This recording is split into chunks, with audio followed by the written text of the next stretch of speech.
so we probably don't need this mic, but we are going to record this, so because there's some other people who are interested in hearing it, so that's why we're using the mic. Thank you for coming, and excited to hear, especially from Rod and Peter, about this trip.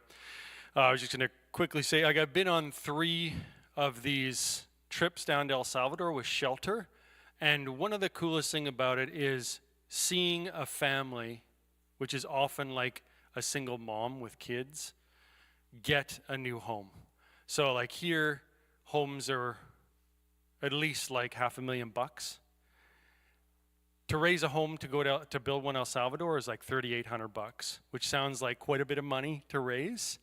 It's amazing how much God helps teams to raise money, but $3,800, you go down, you build this home for a family that is struggling, and they are just as stoked as if they were getting a $500,000 or more home. So that's an incredible privilege, is to build and give a home and just see how grateful people are. That's so cool. The other thing I'd say is Shelter, the organization that we're going with, has built over 5,000 of these homes in El Salvador. So you just think about how many teams from Canada, all the teams that have come from Canada, how many trips that is of people going down to El Salvador. So they have honed this trip like to a T, to both facilitate the building of homes and to give a quality experience to the people that go, so that they can grow in their faith and just have a cool time down there. So it's a great, great trip. That being said, I'll stop talking, I'll pray, and then let Rod and Peter take from here. Lord, thank you that we could come and hear about your work in El Salvador and consider how we could be a part of it. So I pray that you would just move and speak to each of us and invite us into your work, how you call each of us. Amen. Perfect. For those who don't know me, my name is Peter. I am going to be one of the leaders, taking hopefully a bunch of great people down to El Salvador. We just got to kind of the agenda. I don't know if you guys have seen this information night agenda. We had copies without my contact on it, and then we wrote my number incorrectly. And we thought we'd just leave it like that, and you guys could contact the wrong number, but we decided to print it out with my actual number. So for those who have the number on the bottom written, I suggest you pick a copy up that actually has my number printed, because they would be correct. And if you contact that number, it may not be me if it was handwritten. So I do recommend that. Just to go through the overview, we're going to watch a video of Shelter shortly, and then we're going to have a testimony from Rod. It's written Rob on the paper. My fault. We got an improved version. His name is Rod. So he'll be having a testimony, and then we'll have a bit of a vision of what it looks like, more than a house, which I will be representing and telling you guys about. And then we'll do a time-lapse video, which I actually might move up a little bit. So if we're kind of like moving around, just stick with me. I'll do the best I can and explain to you where we're at, what position we're in. But for the most part, I have written kind of the agenda of how we're going to look at things. We're going to go through an overview of some of the big questions that a lot of people have asked before, which includes travel and accommodations, safety and skill set. I don't know if you can see that list. It's 1 to 6. Food, logistics and structure, team training and preparation, and then commitment. There's a fee schedule that we'll be talking about, a couple team meetings that we're talking about, and then the application process. So we're going to walk through this, we'll kind of talk a bit about it, and then open it up for Q&A at the very end, and then go from there. So if you guys just want to turn your eyes to the screen, we're going to watch the video, What is Shelter?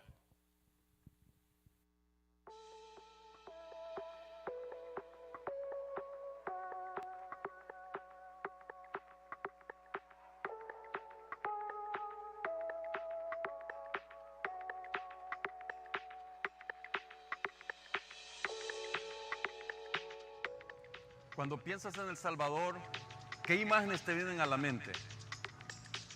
Crímenes, corrupción, pandillas, pobreza, una brutal guerra civil en los años 80. Son muchas las malas noticias que se han contado sobre nuestro pequeño país centroamericano. Pero no creemos que esto cuente toda la historia. Al unirte a Shelter, tú tienes la oportunidad de ser parte de una nueva historia, que Dios está escribiendo a través de las vidas de las personas en El Salvador.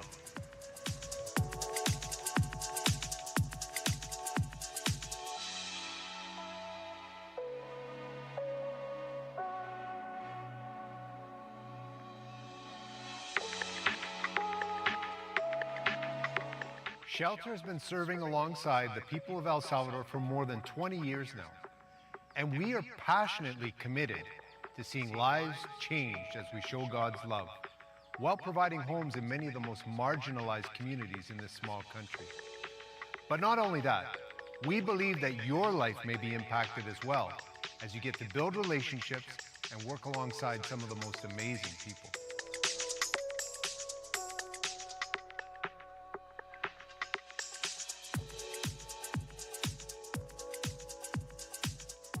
Al unirte a un equipo, pasas a formar parte de una comunidad mucho más grande de constructores, tanto de salvadoreños como de norteamericanos, quienes están trabajando durante todo el año para ver a las familias trasladadas a viviendas seguras y dignas.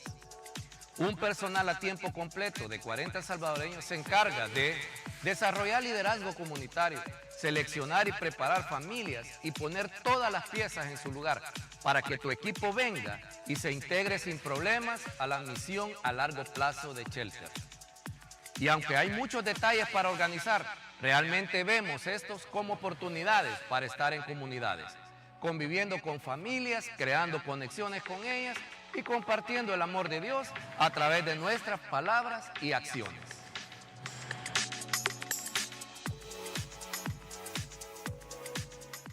Creemos que Dios ha dotado a cada persona con habilidades y capacidades. Por eso, cuando trabajamos con personas marginadas, no las vemos como vulnerables. De hecho, las familias con las que trabajamos tienen mucho que ofrecer. No solo son responsables de preparar el sitio de construcción, sino que deben contribuir a la construcción de sus casas y las de sus vecinos. Creemos que no hay mejor manera para ti de crear relaciones significativas con estas familias que trabajando y divirtiéndote junto a ellos mientras se construyen nuevas casas. Al final del día, queremos que todos se sientan valorados y que las familias se sientan orgullosas de sus nuevas y hermosas casas. As you consider giving your time, your energy, and your money to join a shelter team, we hope that you see this as a long-term investment. An investment towards transformation in the small, yet incredible country of El Salvador. But also an investment towards change in your own life. When you fly home after your one-week trip, we can guarantee that you will not be the same person that you were before coming down. Al comenzar hoy tu viaje con Shelter, estamos muy emocionados de ver cómo Dios conectará tu historia personal con una historia mucho más grande que está siendo escrita en los corazones del Salvador. No podemos esperar por conocerte y que Dios te bendiga.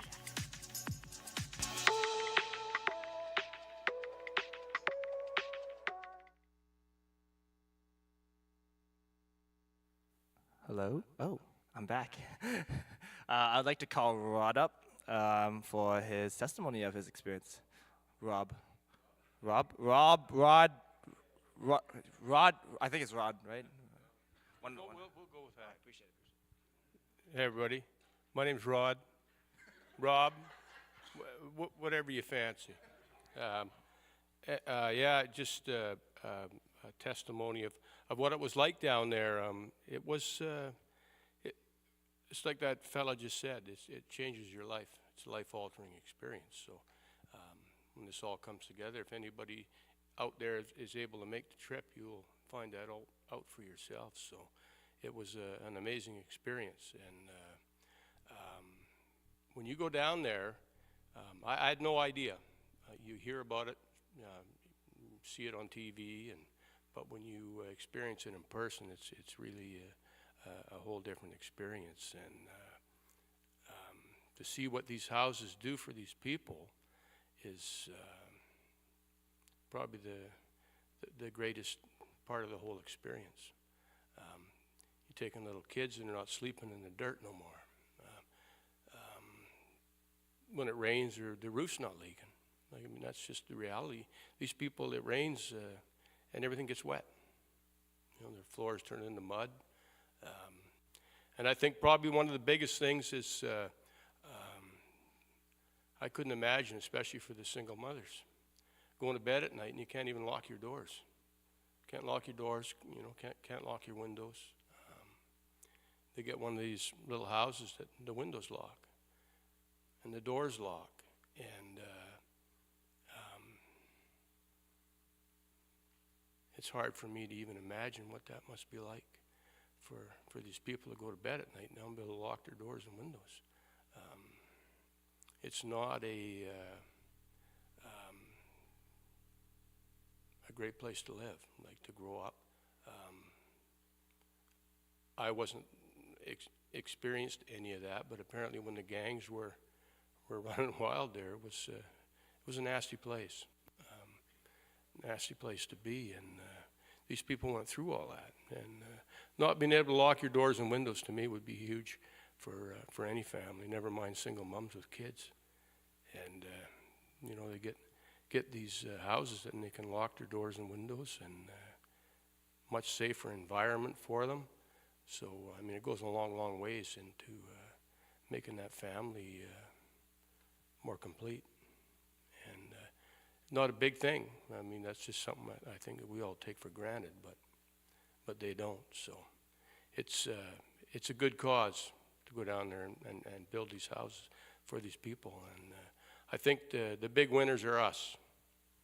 Big winners will be us. And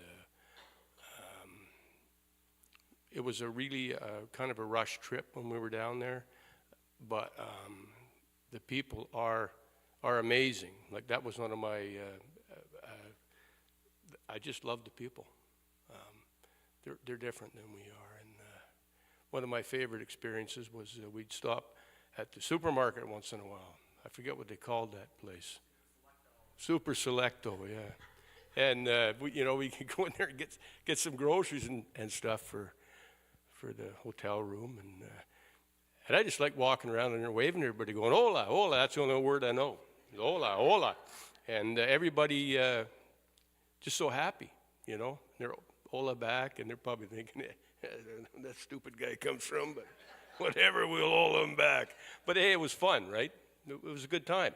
I mean, that's a simple experience, but you know, that's one I could do all day long down there. The people are just so different. I think too about one time we stopped at a garage. We had to change a flat tire, and boy, that little guy was there pretty quick.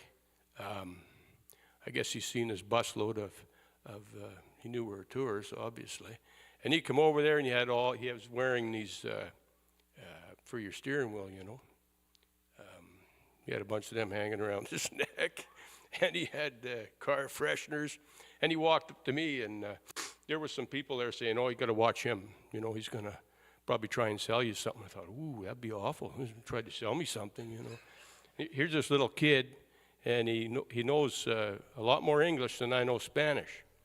And he come walking right up to me, and he was just shining, this young man. And he goes, he said something to me in Spanish, and then gringo. And I said, yeah, I'm gringo. And we started talking back and forth. And I asked him, I says, how much, you know, for one of the steering wheel covers there? And he, I think he went 10. And people are standing behind me going, oh, no, he's, and I'm thinking to myself, I'm not trying to buy a house off this kid, right? He's all trying to make a few bucks so he can buy dinner for the week probably. And I told him, no, that's too much, you know, so I went 5 like this. And the little guy looked at me and he smiled and he's 7. I said, okay, 7's good, you know. So I give him $7 and he gave me my steering wheel cover. And then he reached into his pocket, and of course he didn't have $3. He only had $2. So he shaved me pretty good, but I thought that was pretty cool. You know, there's that little guy out there, and he probably made enough money to feed his family for the week. So, and I just thought, you know, I'm out $7, so what, right? $8, yeah. Oh, there you go. That's how good he stung me. I still don't know. But the whole thing, it is amazing. And really, as far as church goes, what it's going to do for a church, yeah, it's hard to measure that. I've never been involved in anything like this, but hey, church is church, right? And that's a whole nother part of the world, and it'll take a little bit of our church down there, and what our church is going to bring back, I think, is what's really going to benefit us. I think we can get a lot more from them than they could ever get from us. So I look forward to seeing everybody down there. That'd be cool. We could get enough money that an awful lot of us could go down there and experience this, especially a lot of the younger people. Anyhow, it's good to see you here, and hope you enjoy the evening. Thanks. Thanks, Rod.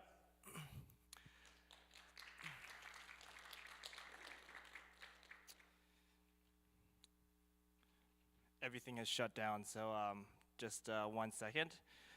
There is going to be a slideshow that I'm going to ask to switch between. They may not be in the right order. They may be in the right order. I'm going to check a look. If they're not in the right order, I'm just going to make something up, and I'm going to explain it, and then if it totally out of context, it's because my order might have been a bit off, but hopefully it's close enough. But the old pictures from El Salvador, and the actual pictures, so just bear with me for a second. I just got to get back in here.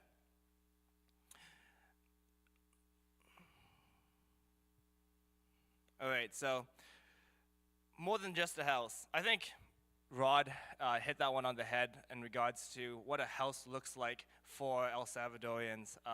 The shelter, if you guys have seen the video, the organization started about 20 years ago, and they just saw the poverty of El Salvador. So they thought, why not build some homes that they can essentially build for the most poor people, the people that need it the most. So there's actually a very large screening process for selecting the people in the communities for building. There is a bit of a range where they can travel to, but for the most part, they're looking for, on the stats, the most poor communities or most affected by weather, like Rod was saying, when it can rain and it can sometimes wipe out the entire road access. So there's actually a community that we visited that in the winter, it would wash out the main road and they would have no access to any town or city for 3 weeks last year. So and they had to truck all of their own water in. So they have a big reservoir that would try to collect water in the rainy seasons. But just to give you an idea, they have 2 5-gallon pails of water they are given per day, and they have to survive on that throughout the entire summer month. So if you guys imagine how much water 2 5-gallon pail holds, they have to bath, cook, clean, wash, laundry, drink from 2 5-gallon pails. So it's like a really big thing. When the road access is closed, you can't get any water, can't get any supplies, can't get any food. So that's a community that they are looking into and are going to start building homes in coming to the fall of 2024.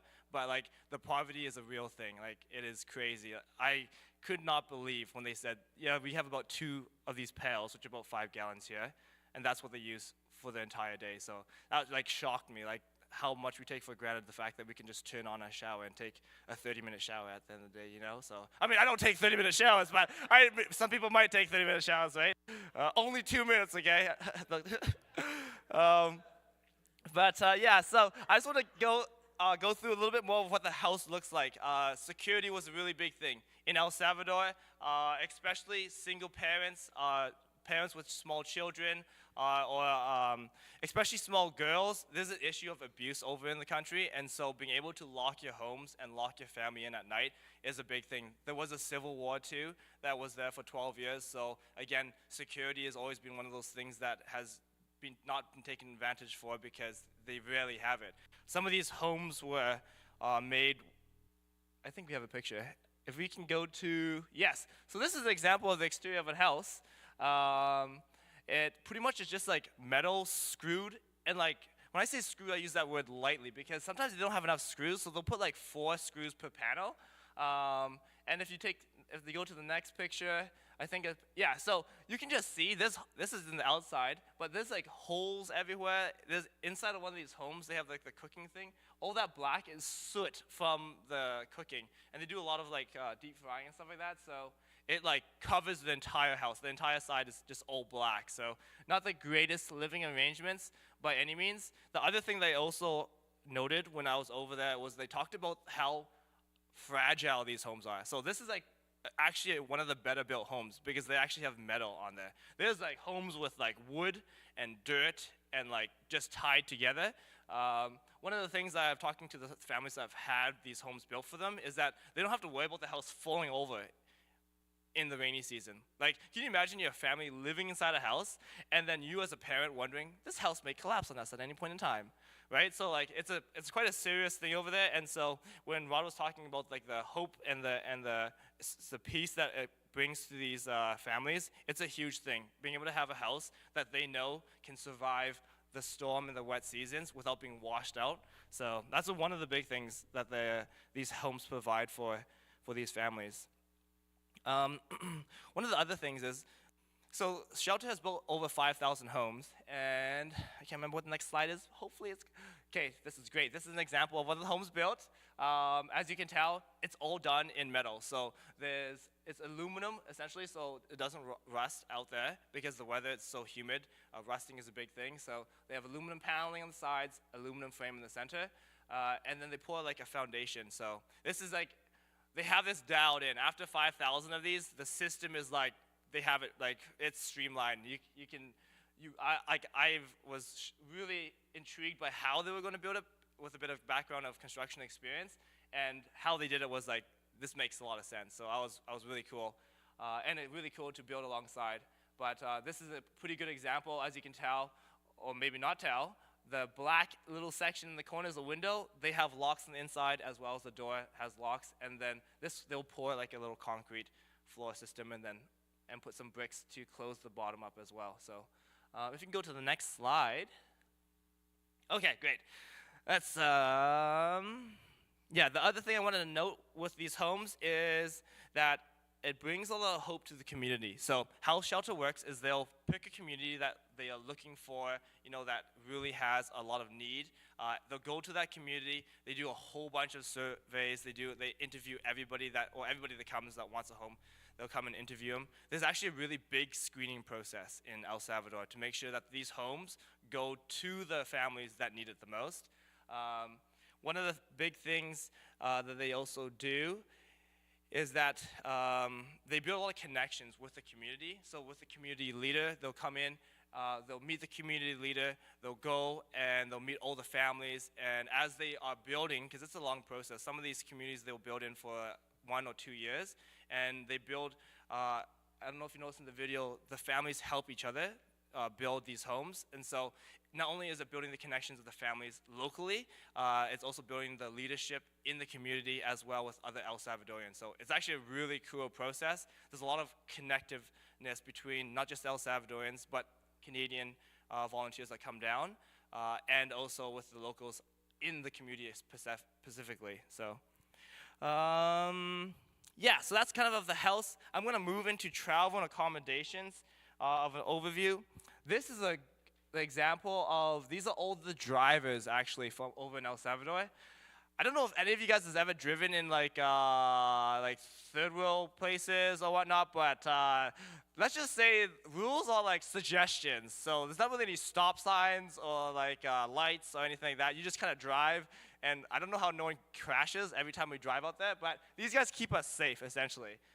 They do all the driving. They take you from the place that you're staying to the job that you're working in to Super Selecto at the end of the evening to buy some groceries or whatnot. So these guys work very hard. They're up there at your guys' doorsteps in the motel at like 7:30, 8, or 9, depending on when the start time is, and they'll be driving you right to the evening. So Super Selecto, you might make a run at like 8:30 at 9. These guys are essentially driving the entire day before going back to their families, and some of them drive like 45 minutes getting back to their families. So they're very, very committed to this organization. I've noticed every staff, there's about 50 staff down there, from drivers to translators to admin. Everyone, we went to a presentation some of the new leaders, that they essentially just explain the roles. They are all like super passionate about the things that they do. Whether it's like punching numbers in about like trying to get information, or like just transferring data, or driving people. So it was like really an honor to be working alongside of them. But yeah, these guys are just the drivers. If we go to the next photo, these are your translators. So these are some of the translators that we have so that you can actually communicate, which is really good for me because I don't know any Spanish whatsoever. So if you don't speak Spanish, you are okay. You'll be able to go and still communicate with locals. Personally, that was actually a highlight for me because you were actually able to communicate with some of the children. Like some of the children want to come play with you, but you don't really know what they're saying, and so you're like trying to understand what they're doing. These guys are that missing link that they come and they tell you, okay, this is what they're trying to do, and then at that point in time, you can just go play because you don't need words to play. But they are like the missing link between some of the communications that we have. So it was really great to be able to work alongside some of these guys. And I think there's also some female translators, but these were the translators that we had when we went. And they're great guys. They all just love the Lord, and they also are hilarious. So I'll let you find that one out by yourself. But we're going to just move along to skill set. Okay. You may be wondering, do I have the skills to be able to build the structures and whatnot? And I'll tell you right now, you definitely do, okay? Like I said, there's 5,000 of these things have already been built, and they have a system that kind of processes that goes through. It is streamlined, okay? You could know nothing of construction, and you would do just fine. There's jobs for everybody. In fact, when we went on my team that I was on, there was a lady that had 6 grandchildren. I think she was like 76 and whatnot. All she did the entire day, she just went and talked with the mom, helped her cooking, helped her do laundries. And that's one of the cool things, is that when you go to this thing, it's not just building. You are building relationships with the families. You're building relationships with the children. Like, I built right alongside a 6-year-old, like this tall. He's in his slides, okay? There's no really safety over there, okay? He's in his slides. We're like screwing things into metal, right? Metal just is not the safest thing to be wearing slides with. This guy's right alongside. So it was a cool experience. You work right alongside the families, right alongside local El Salvadorians and shelter staff. So yeah, it's really a great experience in that sense. But at the end of the day, your skill sets, you can bring whatever skill set you have at the end of the day. If you're good at talking, go out and talk, you know, like you will bless people just talking. They just want to have someone to talk to, you know, like, and if you build and you know how to put a screw into a piece of metal, there's a job for you as well. If you can pick something up, perfect. There's also digging to be done, so if you want to swing a pickaxe or something like that, another great thing to do. These right here, these are the men that make it happen, okay? So these guys are called the team leaders, team build leaders, sorry. And they are essentially, their responsibility is that at the end of the day, the structure is built correctly. So these guys have all built the structures before. They're hired by El Salvador, by shelter, and they've built like shelter after shelter after shelter after shelter. So they know the ins and outs of these buildings, and they know how to make things work and whatnot. So these guys are the responsibility of building the structure. But here's the thing that I found really interesting when working alongside these guys. Mario, the guy in the orange, it was our team leader. I was shocked by how much leadership he has, because here's the thing. You have to now take people that may not necessarily have a lot of construction experience from Canada that doesn't speak any Spanish for the most part, and then you have to take the families and the community of El Salvadorians that don't speak any English and may not have any construction experience, and then you have to put all these people into one job site, and then you have to still build the building somewhat correctly so that it lasts, you know, and it looks proper. So these guys, like, they are great. They were a great experience. They were able to not only connect people from, like, the staff. We were on screwing off the roof, and they had some of the staff up there. And so, like, Mario was amazing. He was an inspiration of how, like, leadership really looks like when you're able to include everybody, essentially. So you work right alongside El Salvadorians. You work right alongside the families that you are helping, or the community has helped fundraise these homes for. So, just to talk a little bit about the level of commitment, the gentleman in the middle, I forget his name, but his wife was really ill over there, and these guys commit to coming out every single day. Because here's the thing, we only go for 1 week, but these guys build all year round, essentially. And his wife was actually quite ill and at home, but he is like, still has to provide for his family, and he's very committed again to the shelter program. And so he comes out every day to provide for his family. And I don't know if you guys have ever had like, you know, a loved one ill and whatnot, and it's challenging to go out and go to work if you know someone is like sick at home and whatnot. But these guys commit every single day to come out there. So yeah, just great guys to work alongside too. And they're hilarious. You'll find that everybody is funny, just like Rod has mentioned. They're very funny actually. Especially when you try to communicate with them and you don't know what they're saying. So, but yes, moving forward from there. I don't know what the next photo is, but okay, yes. This is just a random photo I thought was funny. This is essentially what we did after building one of the homes. One of the local boys that we built the home for, his father had caught iguana, I think it is, and they actually eat those things over there. But one of the staffs was quite afraid of it, so he wanted to try to get him to touch the tail, and they wouldn't want to do it, so. I just thought it was funny, so I just put it in there, okay? We're gonna move over to food, okay? So the food over there essentially is all provided from the in-country cost. El Salvadorians eat a lot of carbohydrates, essentially. So if there's allergies and stuff like that, they're actually pretty good at adjusting. So there was a gluten and a dairy allergy on the trip that we went with, and they were able to accommodate that. For the most part, if you guys like to eat a ton of food, like, I mean, I like to eat a lot of food, I recommend bringing some things alongside, maybe some bars and whatnot, but at the end of the day, they provide 3 meals a day and lots of drinks and whatnot if you like the drinks. But at the end of the day, yeah, they're able to accommodate for, you know, food allergies, and there is, like, sometimes they'll go out. I think there's one time, one of the days you'll go to, like, essentially like glorified KFC, but for them it's a bit different. And then there's other days you'll go to Super Selecto and you can buy lots of nuts and granola bars, which I did, because I did not realize you're supposed to bring more food. So just saying, I will give you guys the information you need before you head on that trip, that you'll be the most prepared you can possibly be.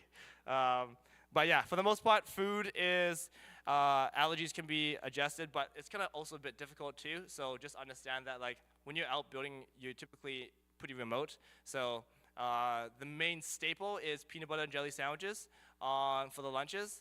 And it's just because it doesn't go bad at the end of the day.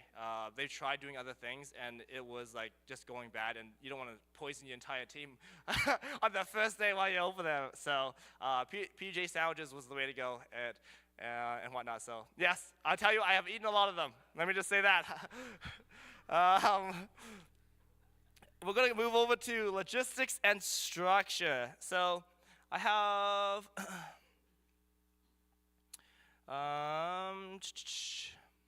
oh yeah, actually one other thing I want to say about the building is that at the end of the day, like, when the first house that you build down there takes like almost 5 hours for you guys to do, or for us to do.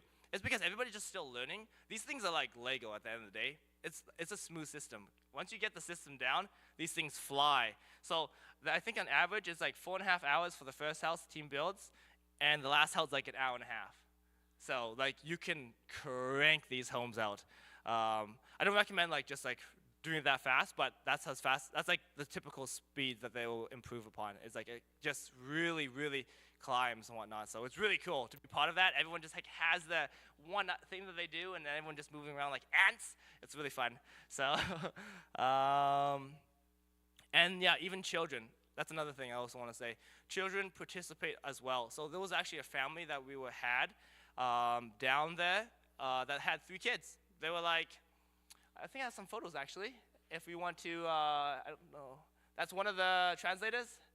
And the next photo, this is a family. So if you look at the top, just want to make a quick note, 5,404, they label all the buildings that they make, and the family puts the sticker up on the home that they, so it's a pretty cool experience for them.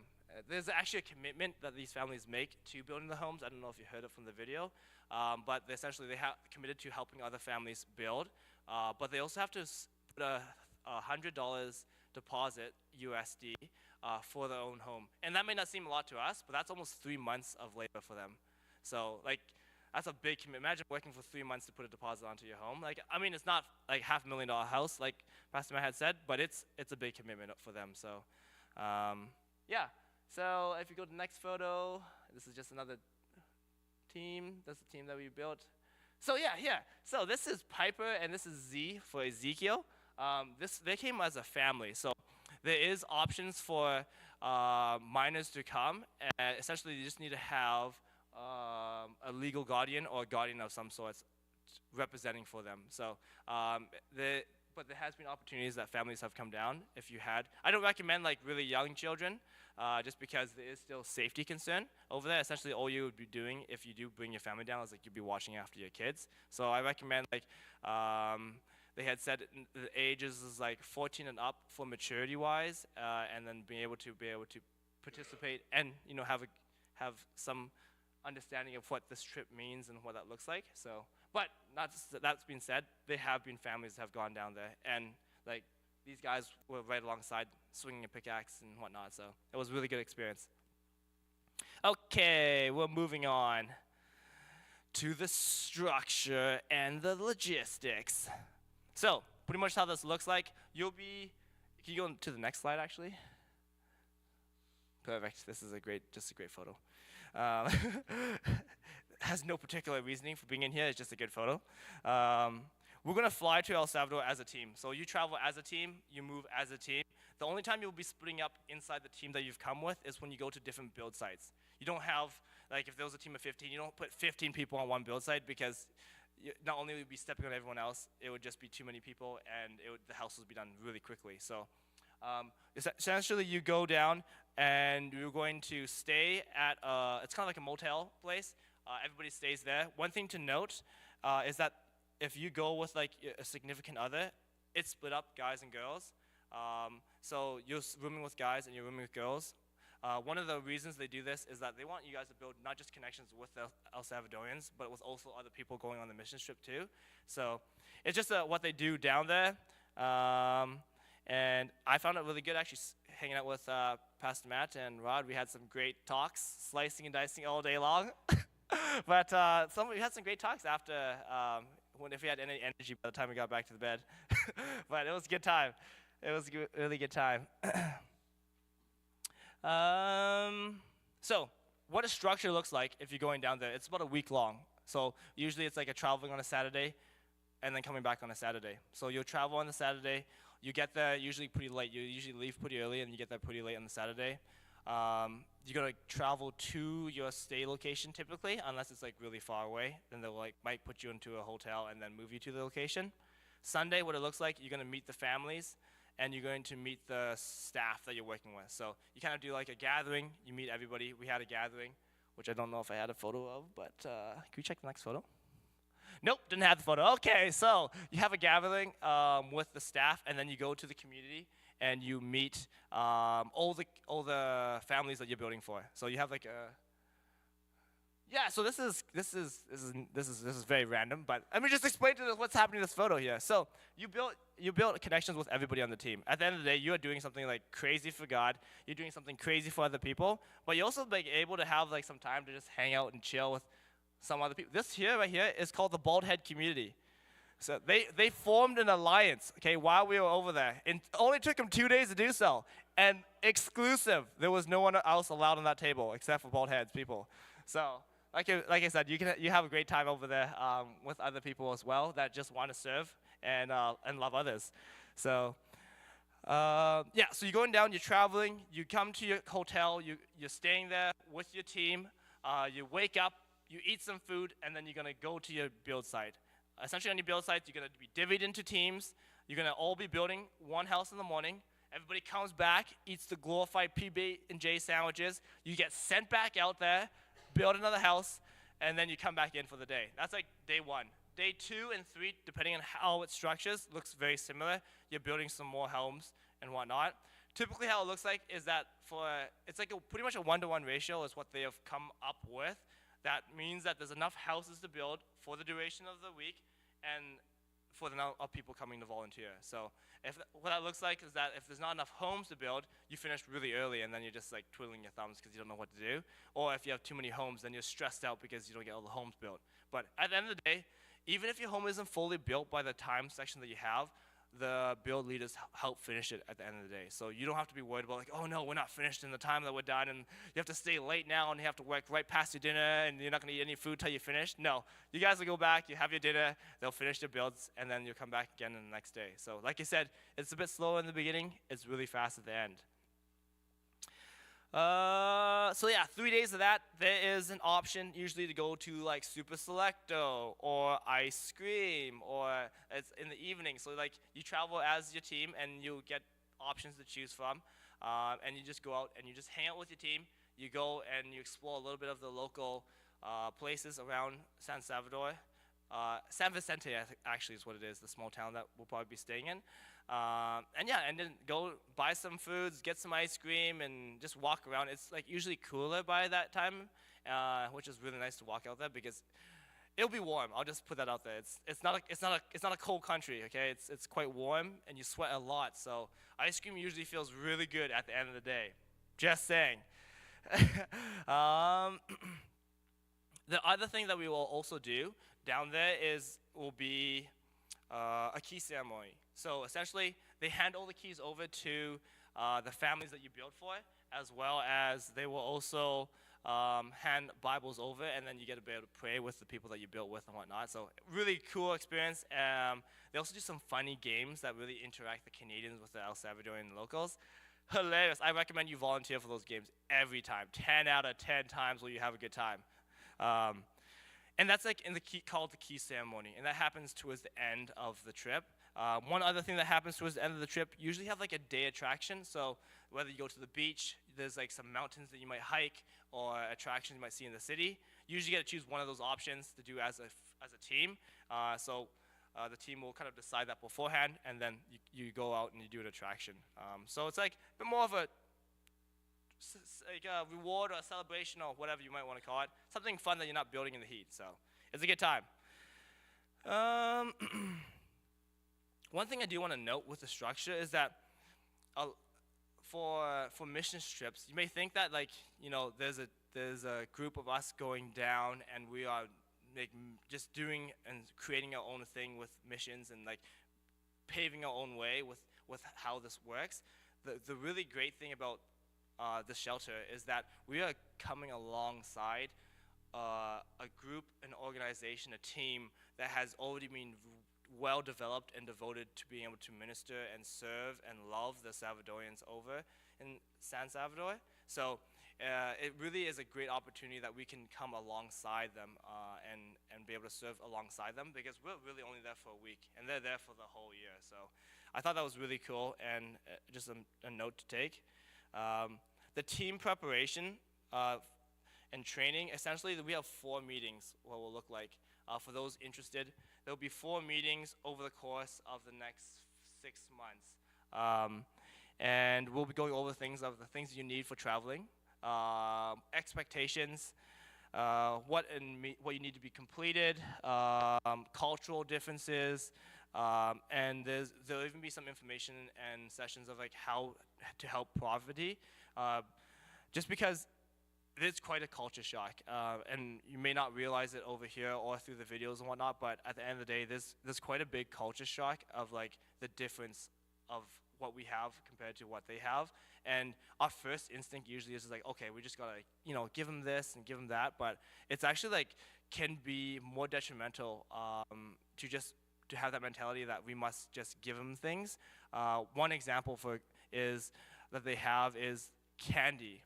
So one team brought a bunch of candy down, and you think candy's harmless, right? You just give candy out to kids, you're all good to go. And there was this one family in the community that just seemed to be getting more and more grumpy, and they couldn't understand why this one family was getting more and more grumpy. So they asked him at the key ceremony, like why you just seem to be not in a great mood. And the gentleman said, well, actually, I sell candy, and I have not had any business for the entire week. Because you can't compete with free. And so at the end of the day, some of these people, they make livings day by day. the amount of candy they sell that day will be dependent on how food they can bring on the table that night. So just things like that I did not necessarily even think of myself. And I was like, I just gave some like granola bars. That can be a big thing. But at the end of the day, it's like we have to be cautious and careful that culturally and poverty, like it's a big gap to jump. And so to realize what that does to a community is important. So those are some of the things that we will be discussing on those meetings and whatnot. Okay, now to the fun part, the commitment.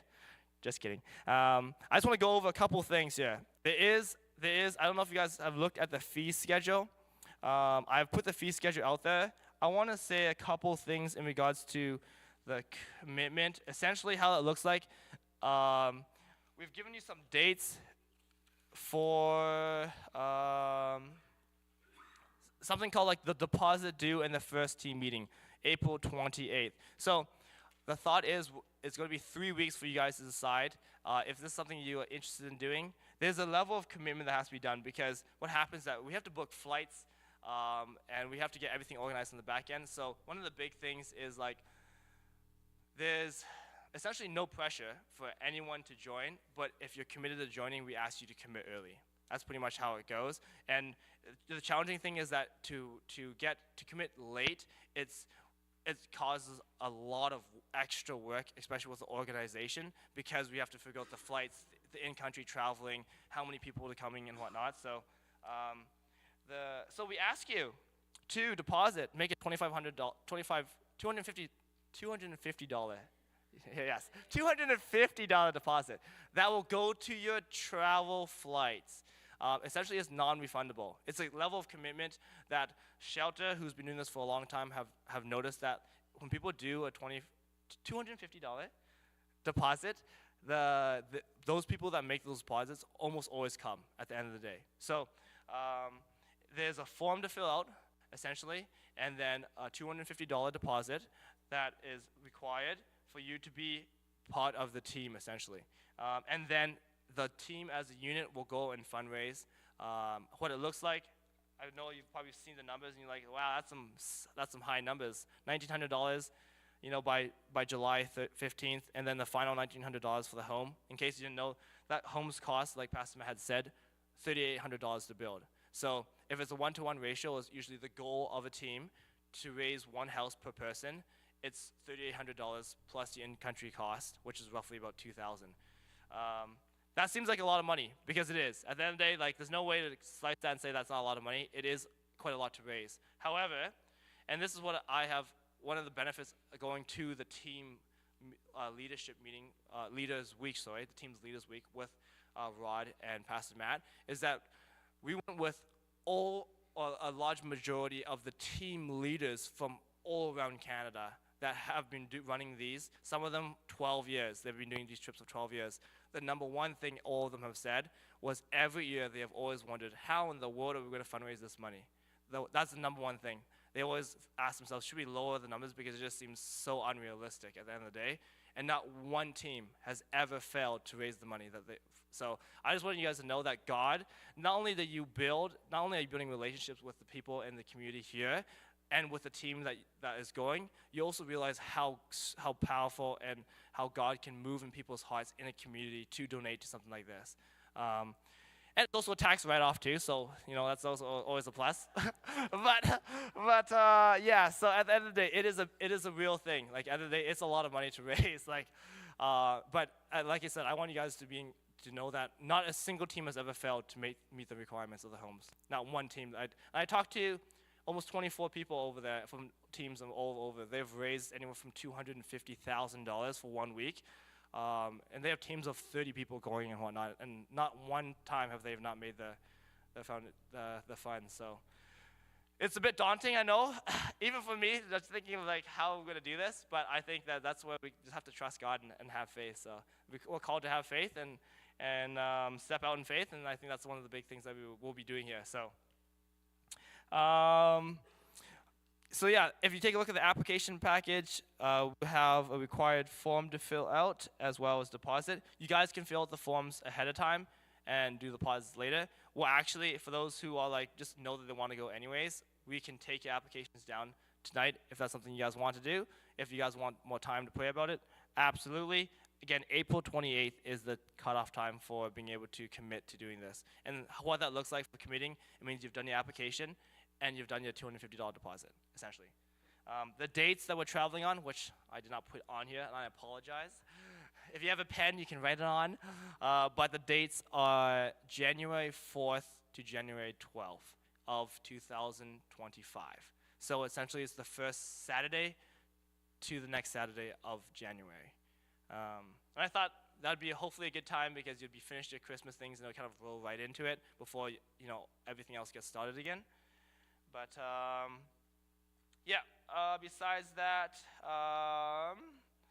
I think that is pretty much it in regards to the information. Like I said, at the end of the day, and I think Rod hit this on the nail on the head, is that this is just as much of an experience for them as it will be for you guys going down on the trip. It's life-changing. Even for myself, I have not realized what it looks like to be able to work alongside. For me, the biggest impact for me was what it looked like for an organization to help and facilitate an area where you work right alongside the community, right alongside the family that you are actually building the home for. I think it's different when you cut a check and you donate to maybe a child in Africa and whatnot as opposed to like building the house for that child and then putting screws in with the child right next to the home that they're building and seeing the smiles on their face, and seeing and the joy on the parents' face, and usually the parents like give you guys some treats or like some drinks afterwards, and I know it's the experience.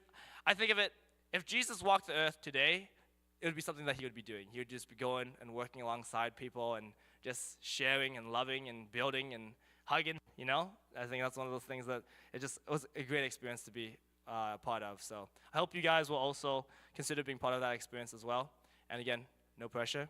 I think at the end of the day, I hope that God calls people and to come join. But I will not force anyone to yet. I mean, just kidding. I won't force anybody to come. But I would love to see you guys out there. Besides that, I think I'm going to open it up to Q&A, and I will do my best to answer the questions that if any of you guys have.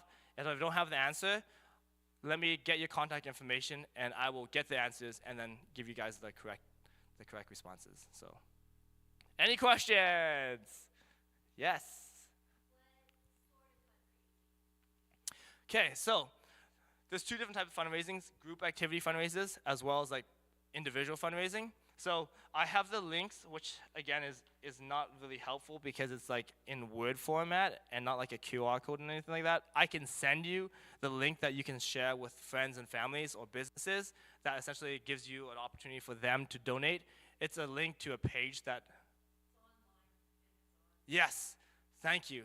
Mrs. Russ has already done the back end work, and you can access it on, I believe, the church website. Yes, it's been circulating. Yes, yeah, she's got out of every place possible.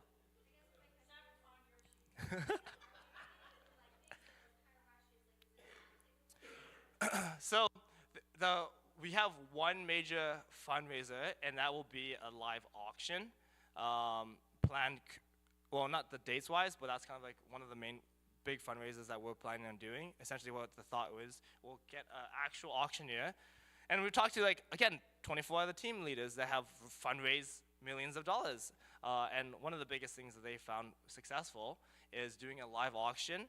A dessert auction. And you have a live auctioneer selling these things. And it's like an experience. So we would invite all the communities and all the businesses and whatnot, and we would just essentially host an auction for desserts as professional as possible, because you want to kind of create an atmosphere that you're here to buy stuff. And so that's kind of one of the big events.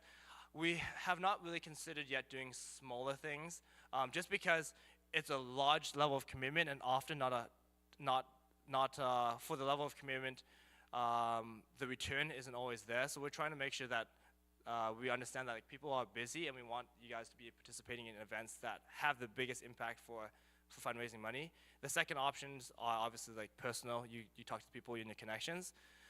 Sometimes there's people that want to go that just don't have a lot of connections, and that's the good thing about this is it is a group activity. It's a group fundraising. We do this as a team, and some people like they have friends that will gladly donate a house at the end of the day, and there'll be other friends that just have all their friends in college and they can't donate that. So it'll be a team effort for raising, but one of the main events that we're planning is going to be a live auction for dessert. Does that answer the question? Okay. Yes. Excellent.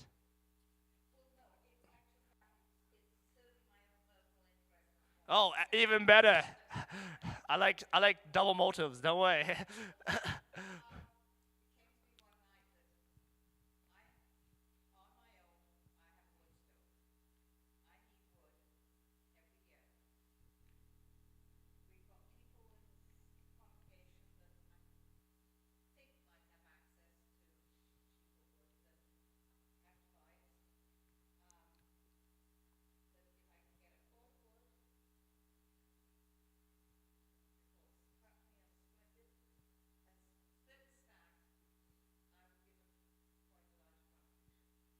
Well, I'm gonna definitely talk to you right after. And I think at the end of the day, yes, this.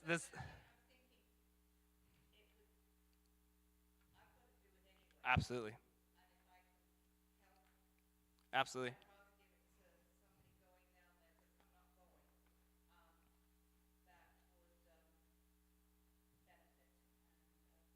Perfect. I will definitely talk to you right after this. Anybody else? Any other questions? Yes. That's correct, sir. No. Yeah. Yeah.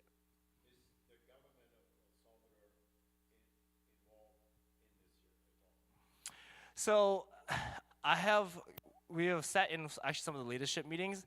Financially, I do not know how involved. I'm pretty sure they're not really involved at all with it. They are involved in allowing the shelter to go into certain communities.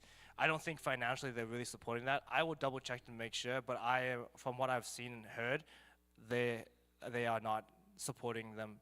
They are working towards getting the local government more involved. They're actually having a team specifically for finding donations in country now. But for the Pacific government, I don't know how involved they are in that sense for costing.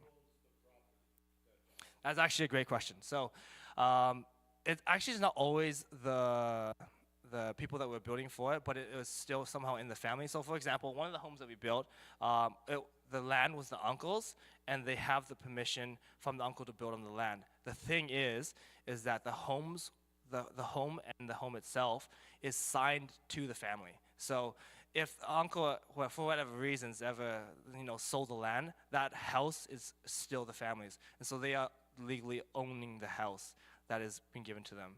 So, which is really good to know, because that way the uncle can't say, yeah, this is my house, it's on my land. So it's actually, every house is given specifically to the family that it's been donated to. So you don't always build the house in one area. You build it all over the place. Oh yes, yeah, exactly. So in a community, so one of the communities that they're working in now, they've built almost 100 of these homes, and it's like, I know this because I ran the road, but it's like 7 kilometers, and it's just like all over. Yeah, it's just all over, because the communities, there's usually like one community center, and then the families are just all. You might do like 3 homes, you might do a house here and then a house over here, but again, there's a very select process because they want these homes going to the most needy families in the community, of that Pacific community too, so, yeah. No, no, it's absolutely not. It's not like a subdivision. Essentially, it's like a dirt road, and there will be like a wooden house here. House is very subjective. We would call it we'd call it a tree fort. I think that's kind of the level that we would call it, a tree fort here, a tree fort there, like a rundown shack over here, and then it just like that's what it does, bounces around, and you just like roads just go off to land. They usually try to pick like areas that are flat to build on or whatnot, or where there's a main access road they'll build off of. But yeah, there's definitely no subdivisions around there. Like there could be multiple families in the same like area, like field wise, like up and down from each other, but like there's no road connecting them. You just kind of like walk dirt across to the next person. So yeah. Yeah. So that's a great question. This year particularly, we had one American come into the team's leaders meeting that when Pastor Matt, myself, and Rod had gone, and he is bringing a team this year from America. So it has been all Canadians up until this point that I know of, until now one American team as well too. So yes. Absolutely not. There's no services to any of these houses. So one of the things that also trying to work towards is actually creating wells for these, because again, like I talked about that one community that the road access washed out, and they just have a big massive well that they store water in the winter. So the water is actually a scarcity over there, and being able to transport it to these communities, because they choose the poorest communities out there at the end of the day. Yeah, there's no power. There's no sorry? Absolutely not. Absolutely not. Yeah, no. yeah, that's what we build in the dry seasons. But some teams build in the wet seasons too, and God bless their souls, because it is like the rain over there compared to rain here is nothing in comparison. So, but yeah, there's no power. There's no running water. There's no sewer. There's no insulation. They are literally given like the shell of a building, and then they just put the stuff in, make a stove and whatnot, and fire still. Everything's by wood. There's very little electricity. Yeah, this is an example. Good. Thank you. This guy's on fire. This is a good example right here of the kitchen. So yeah, it's not glorious by any means, but sometimes this is how they make their living. A lot of them cook for a living, especially the single moms. There's a lot of single moms out there that it's just challenging for them, and there's a pretty like large history of like just the guys not being great fathers, and so they often have gone as single moms and raising 1, 2, 3, 4 kids. The 5 homes that we built, all the homes were for single moms. So for my team anyways, I don't know so much about the other teams, but yeah, it was just all single moms. So yeah. Yep.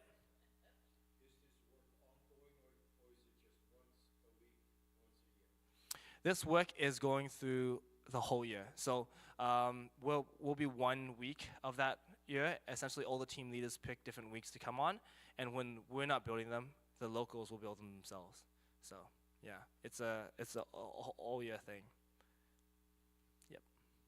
Any other questions? Nothing. Okay. Well.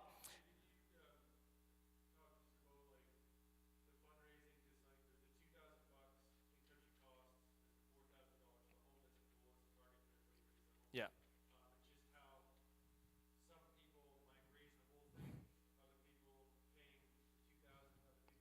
Definitely. Yeah, definitely.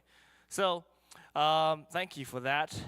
Just to explain a bit more in detail of what the fees look like. So, there's about roughly $1,000 for your traveling fees to get to El Salvador, and about $1,000 roughly for in-country costs.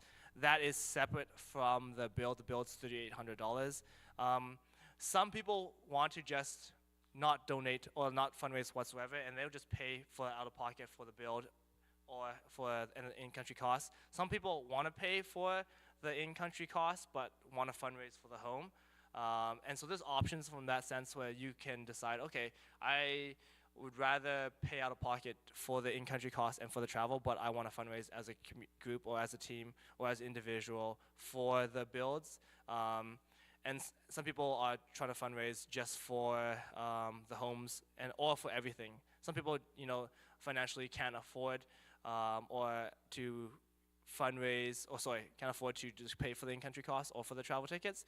but still feel called to go. And then we say, absolutely, let's figure out how we can make this work, and we'll fundraise for both those items. But it's we obviously fundraise for the house first before we fundraise for the in-country costs, because we don't want to be fundraising just to get down there with no homes to build. So, yeah, that kind of answer the question. Any other questions?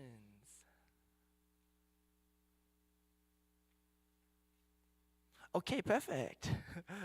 I'm just going to call Pastor Matt up to say a closing prayer, and then it'll just be, there's some snacks over here for those who like snacks, and I will be here to answer any questions, as well as anyone that wants to fill out a form will also be over here to do so. So, yes. Yeah, the shelter also has a big part of their mission is sharing the gospel. So they really want people to hear about Jesus, and what a cool way to talk about God and Jesus and His love for you than to give people a home at the same time. So it's really cool they get to share the gospel in the midst of giving.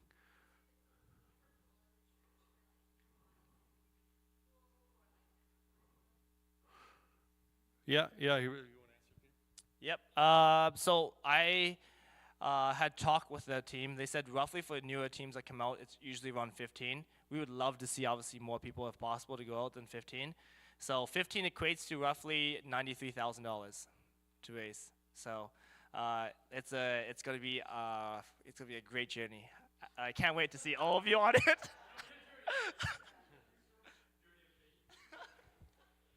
Yeah, and I think we can go with like even 8 to 10 people if yeah.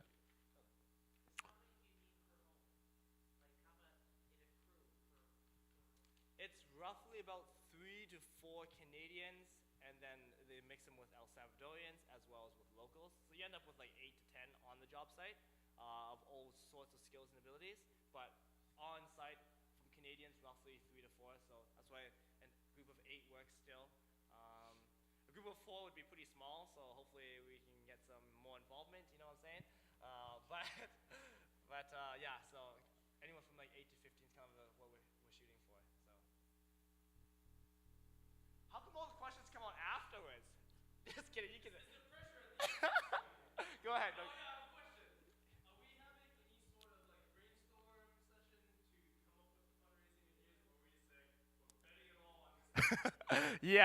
Yes, absolutely. One of the things that we will also do is as part of like the team meeting, one of the topics of the first meeting as a team will be how are we going to do this, but with more enthusiasm and charisma. You know, how are we going to do this?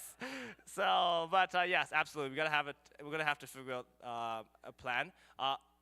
From past experiences, just so everybody knows, with other teams, typically a lot of the fundraising comes in from individual fundraising. That's just how a lot of the teams, talking to 24 teams out there, team leaders, most of the funds comes from the connections that you have already, the community that you're in already, the businesses that you're connected with already, and like I said, one of the biggest things, it is a tax write-off, and so everything is a tax write-off, just to clarify. So your in-country costs, if you are fundraising for your in-country costs and for your travel, it all goes and gets donated to shelter, and it gets covered from that side. So everything is technically covered in that sense. But yeah, absolutely, we are coming up with ideas of what that looks like and how we can support each other as a team. Any other questions? Cool. Yeah, Father, you know that we like safety and predictability, and we don't like a lot of risk in our lives, and probably part of that is appropriate because we know the limits of our own power and how vulnerable we are in the world, and yet at the same time you're a huge God, and we know that you have done huge things in our lives, in the life of our church, and in the history of your people, and we want to be a part of that. We want to put our faith not in ourselves, but in you, and get to see you work to bless more people through us. So, Lord, we invite you to do that, to grow our faith this year as we send a team, go down to El Salvador and bless people down there. Amen.